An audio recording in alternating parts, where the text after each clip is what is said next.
Hello my dear students, बताइए क्या हालचाल हैं आपके। तो आज हम करेंगे paper 3 of accounts section C. Okay, paper 1 and 2 I think आपने पहले से देख लिए होंगे, कंप्लीट कर लिए होंगे, और अभी भी नहीं किया है तो आप पहले पुराने पेपर्स कंप्लीट कीजिए, पेपर 1 एंड 2, और फिर स्टार्ट करना सेक्शन सी और पेपर 3। तो आ जाओ मेरे साथ स्क्रीन पर, section C of paper 3। Come on, let's start. चलो तो हम स्टार्ट करते हैं क्वेश्चन नंबर 31 सेक्शन सी।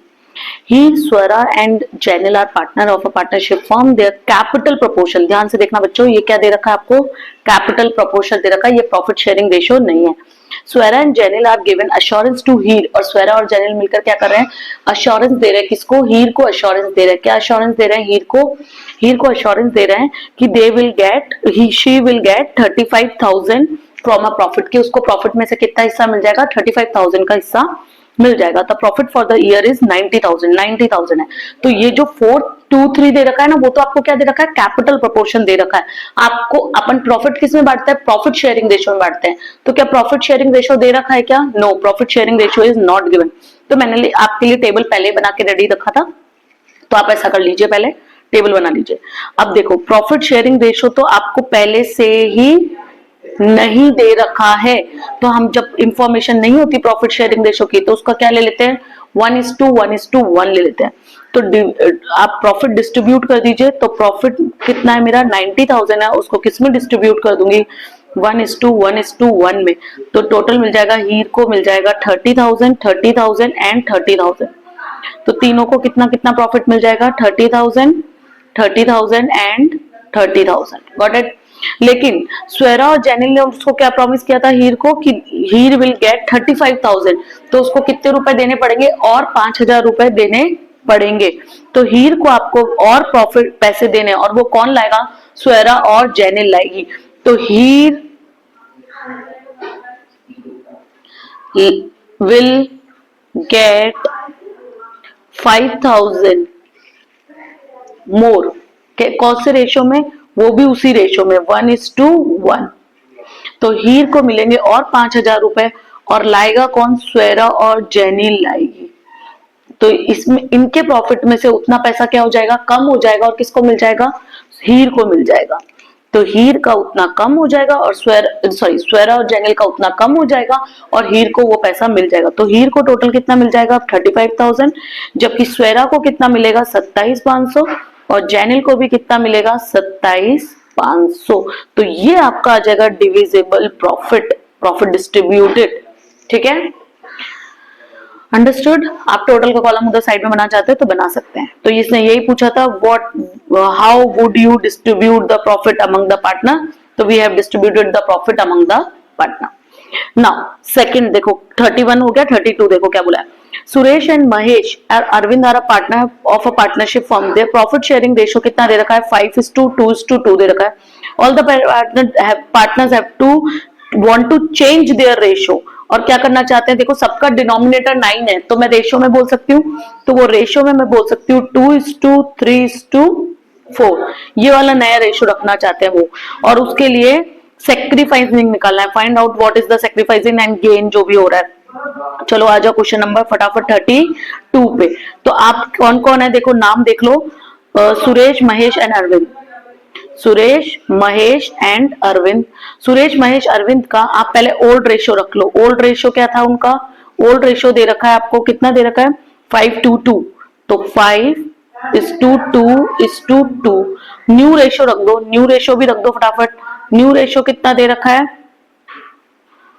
अब ये डिनोमिनेटर इक्वल है, इसलिए मैं ऐसे कैसे रख सकती हूँ, अगर डिनोमिनेटर इक्वल नहीं होते तो पहले आप क्या करते, उसको इक्वल करते। तो मैं 2:3:4 तो रख देती हूँ 2:3:4, ये न्यू रेशियो है। तो सेक्रीफाइसिंग निकालते हैं। सेक्रीफाइसिंग रेशियो का फॉर्मूला क्या होता है, old ratio minus new ratio. अब एक एक का निकाल लो, पहले एस का।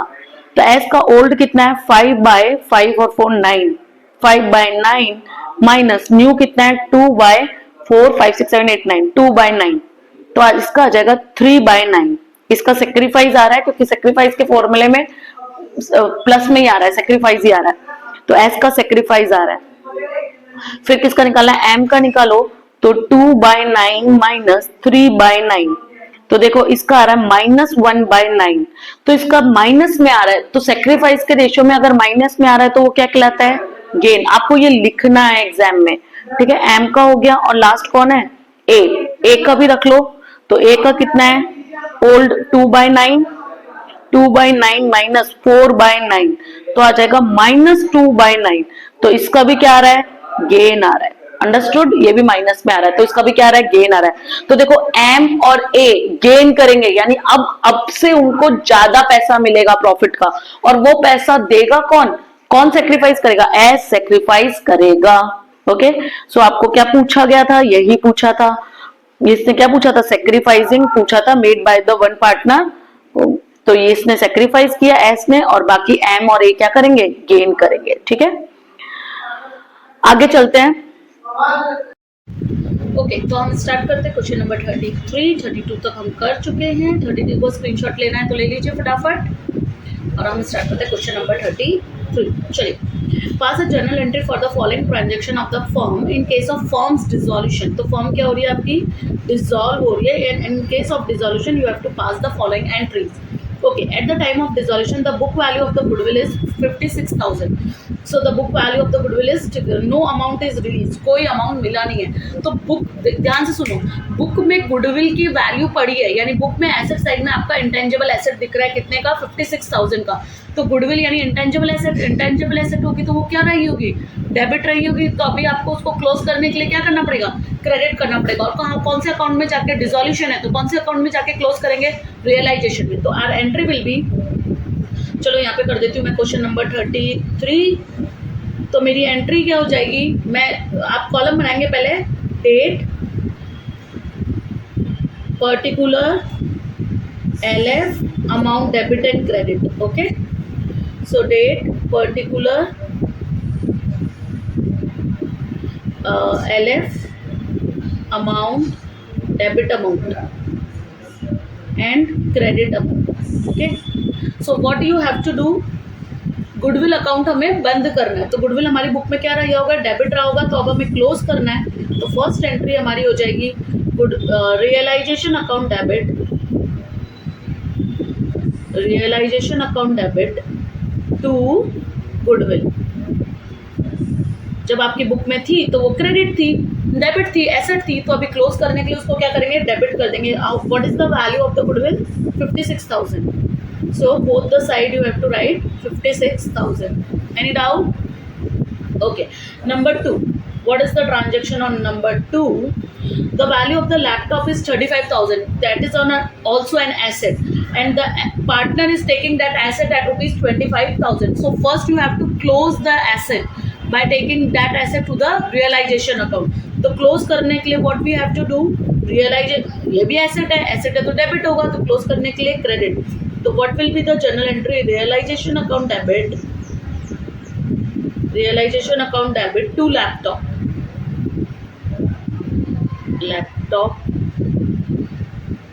अकाउंट। ठीक है, व्हाट इज द वैल्यू, 35,000 का था, और पार्टनर ने उसको कितने पे लिया, 25,000 पे।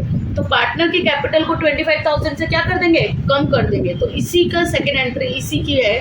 तो कौन से पार्टनर ने ली थी, वो नाम नहीं दे रखा, तो आप पार्टनर्स कैपिटल को डेबिट कर देना। तो लिखो partners capital account debit, one of the partner लिखा हुआ है तो हम लिख देते हैं partners capital, no need to give any name, आप लिखो partners capital account debit to, अब लैपटॉप वापस नहीं लिखना है, क्या लिखना है, to realisation, to realisation, either capital और करंट। तो पार्टनर्स कैपिटल अकाउंट डेबिट या partners current account debit to realisation at the value which the partner is taking at, partner is taking this asset at rupees 25,000. So you have to pass the account, pass the journal entry with 25,000. Okay. Now the third one, income tax liability is now payable. अब payable हुई है, यानी चुकाना है. That is not recorded in the book of account, which is to be paid. Book of account में उसको record ही नहीं किया गया, रिकॉर्ड नहीं थी, तो आपको उसको क्लोज करने की भी जरूरत नहीं है, सिर्फ आपने अभी पैसा चुकाया तो आप चुका दो पैसा। तो चुकाते कहाँ से हम? रियलाइजेशन अकाउंट से चुकाते हैं। तो the entry will be become realisation account debit because you have to pay the income tax, payment करना है। तो realisation account debit to bank और to cash account. What is the value? Either to cash account या bank account, जो भी है, ठीक है, दोनों लिख सकते हैं आप। What is the value? 30,000। No need to close और no need to open a liability. Open और क्लोज कुछ करने की जरूरत नहीं, क्योंकि वो बुक में वो लाइबिलिटी थी ही नहीं। तो आप क्लोज कहाँ से करोगे? ठीक है, डायरेक्टली पेमेंट कर दो रियलाइजेशन अकाउंट से, एक ही एंट्री होगी, खत्म।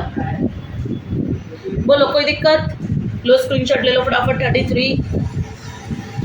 How many questions are left? I think 2 are left ना।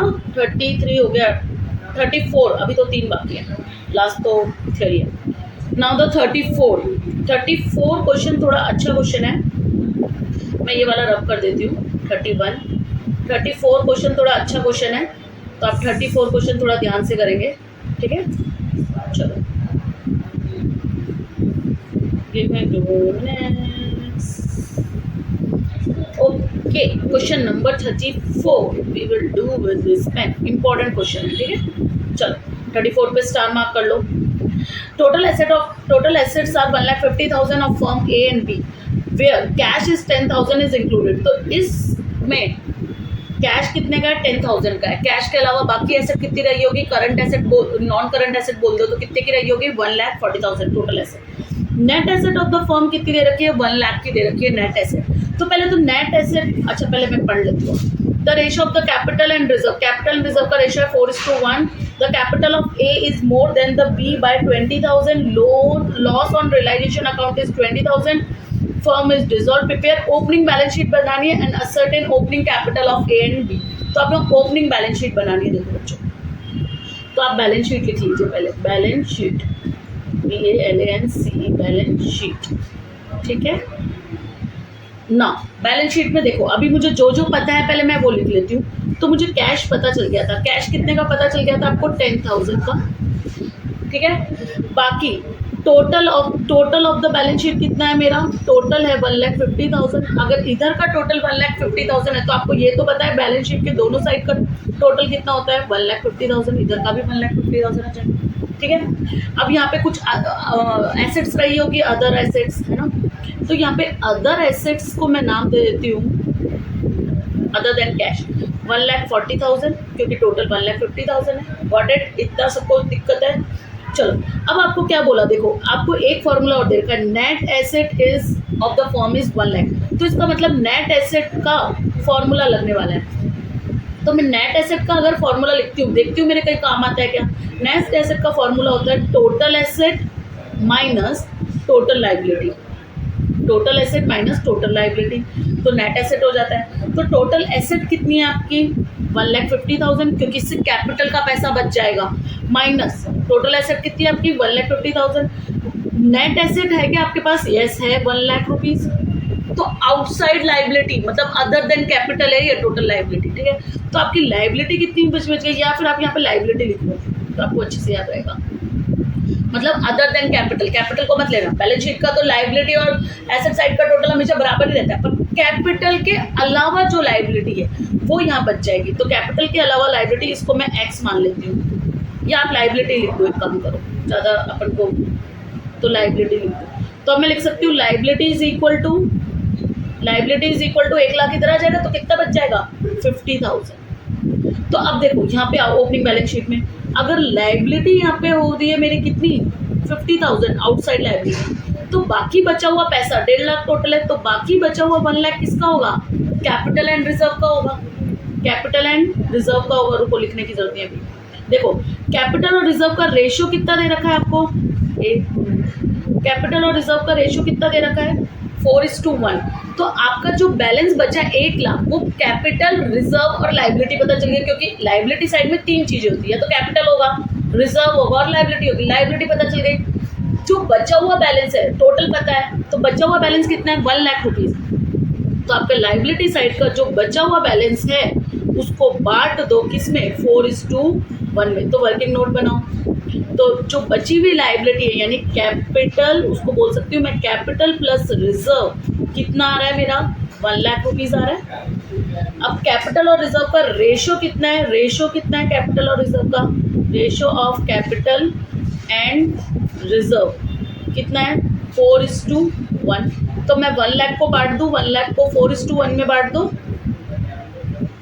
4:1 में, तो आ जाएगा 1,00,000 डिवाइडेड बाय 5 इंटू 4, यहाँ पे आ जाएगा 1,00,000 डिवाइडेड बाय 5 इंटू 1, तो 20 और आएगा क्या, 20 आएगा, क्या आएगा बोलो, 80 और 20, हाँ ये ठीक है। तो अभी मेरे को ये पता चल गया, ये ओपनिंग बैलेंस शीट में रहती है, तो मेरी रिजर्व आ गया कितना 20,000 और मेरा कैपिटल आ जाएगा कितना, देखो यहाँ पे लाइट कॉलम बना लो, कैपिटल का टोटल आ जाएगा 80,000 क्योंकि टोटल 1,00,000 रुपीज़ था। ओके, यहाँ तक बोलो कोई दिक्कत है तो लिखना पूरा, हाँ लाइबिलिटी अब पूरा लिखना, बैलेंस शीट का फॉर्मेट है। अब क्या बोला, कहाँ पर थे हम, यहाँ पर, हाँ देखो क्या बोला है,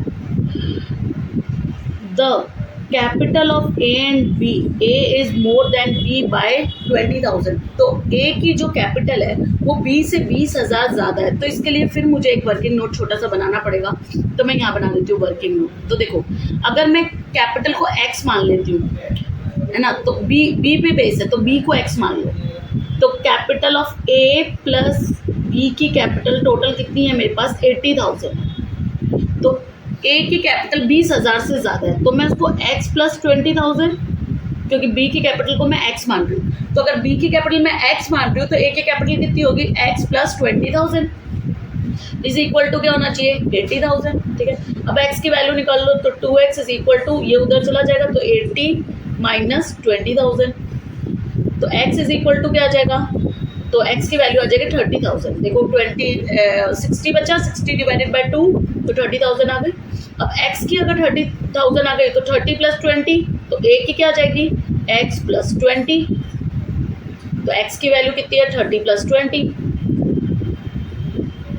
तो a की कैपिटल कितनी आ जाएगी 50,000, समझ में आया, और उसकी कितनी आ जाएगी 30,000, तो हो गया 50 और 30 20 का डिफरेंस, तो यहाँ पे कैपिटल का बैलेंस टोटल कितना आ जाएगा, इसकी आ जाएगी 50,000 और इसकी आ जाएगी 30,000, तो ये बन गया। यहाँ पे लिख लेना लाइबिलिटीज, यहाँ पे लिख लेना अमाउंट, यहाँ पे लिख लेना एसेट्स और यहाँ पे लिख लेना अमाउंट।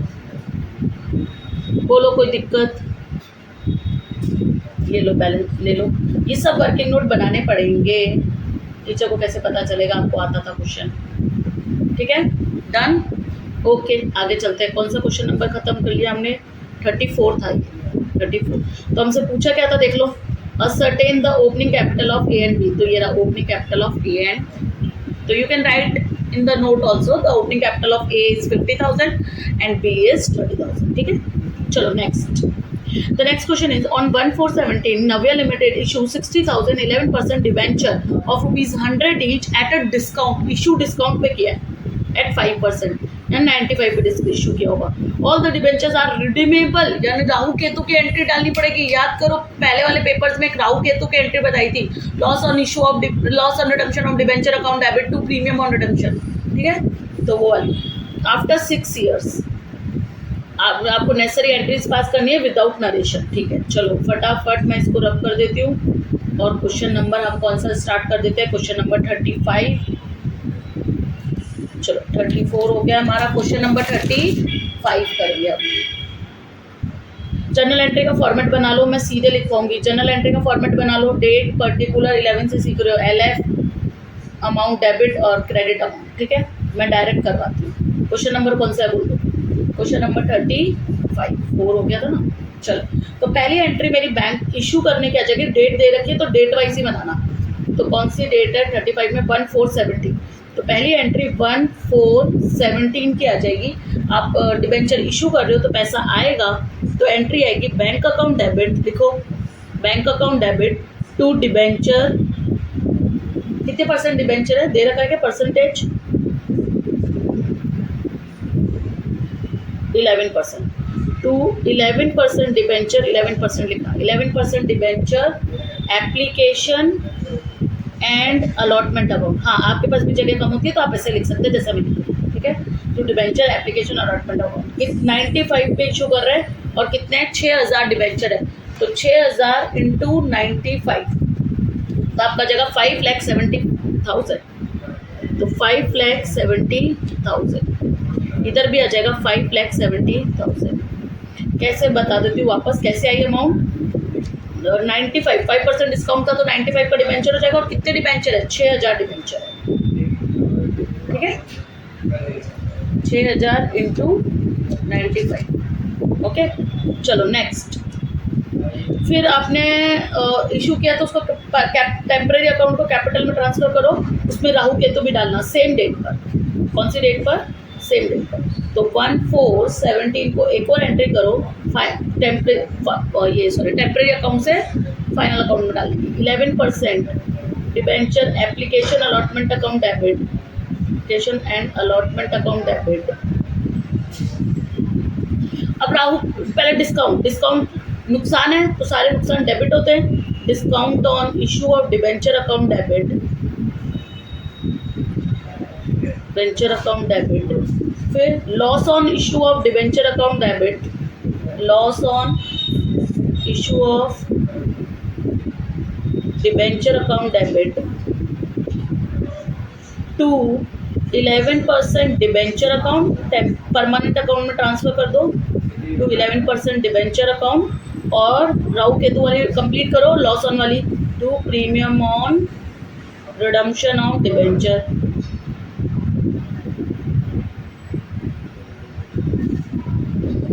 ठीक है, अब अमाउंट भरते हैं, तो जितना उधर क्रेडिट किया था उतने से यहाँ पे डेबिट कर दो। डिस्काउंट का 6 लाख का 100 रुपये, 5 रुपये डिस्काउंट था तो 5 इंटू यहाँ पे आएगा 5 इंटू 6,000, 6 5 30, तो यहाँ पे आ जाएगा 30,000। प्रीमियम कितना परसेंट था 10% था तो 10 रुपये हो गया, तो हो जाएगा 10 इंटू 6,000।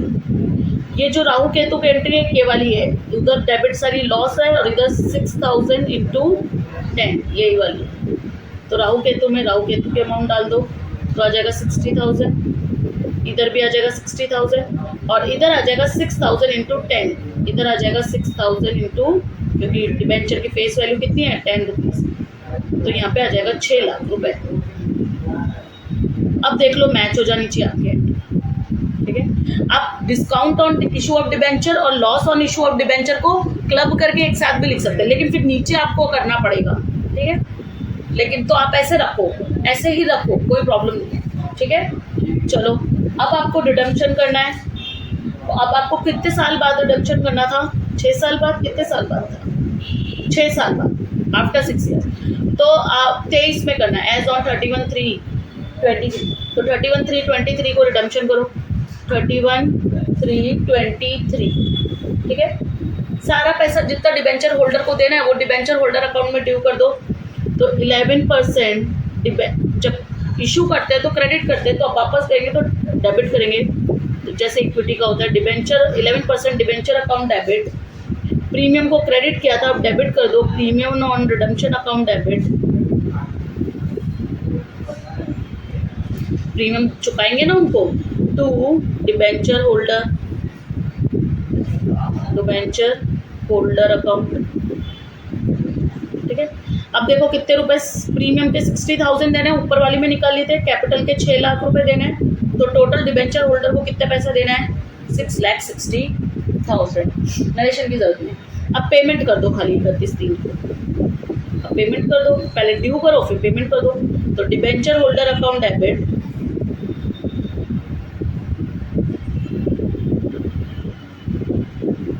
टू बैंक, पेमेंट कर दो टू बैंक अकाउंट, कितना पेमेंट करना है 6,60,000, 6,60,000।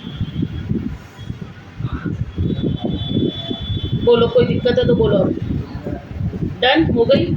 इस एंट्री को बोलते हैं, देखो हम लर्न कराने के लिए क्लास में बोलते हैं इस एंट्री को राहु केतु। तो राहु केतु कब चाहिए होता है, जब आपको रिडम्पशन का इशू के टाइम पे ही पता चल गया कि भाई तू भले मुझे अभी 100 रुपये दे रहा है डिबेंचर के, मैं 5 साल बाद रिडीम कर लूँगा डिबेंचर और 100 रुपये के बदले कैपिटल का 100 डिविडेंड इंटरेस्ट तो अलग मिलेगा, इंटरेस्ट जो 11% है वो तो अलग मिलेगा। उसके अलावा कैपिटल के 100 रुपए के बदले मैं तुझे 110 रुपए दूंगा, तो 10 रुपए का क्या हो गया, ये प्रीमियम। तो at the time of issue ही पता चल जाता है, तो उस पैसे की व्यवस्था आप at the time of issue ही कर लेंगे। तो उस लॉस को बुक कर लो, क्योंकि आपको पता चल गया वो लॉस।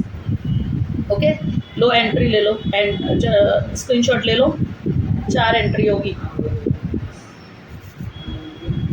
अब दोस्तों मैं आपको एक बात बोलना चाहती हूँ, शायद खत्म हो गया है। अच्छा, एक और है। Okay, state the procedure of issue of debenture. ये तो आप थियोरी है, पढ़ लो। पेज नंबर मैं आपको बता देती हूँ, आपको ये आंसर मिलेगा पेज नंबर 67 पे। कौन सी बुक में? पार्ट 2 डिबेंचर है, क्योंकि ठीक है। पेज नंबर 66 67 पे ये आंसर आपको मिल जाएगा। थियोरी का आंसर है, आप वहाँ से पढ़ लो कितने नंबर का है।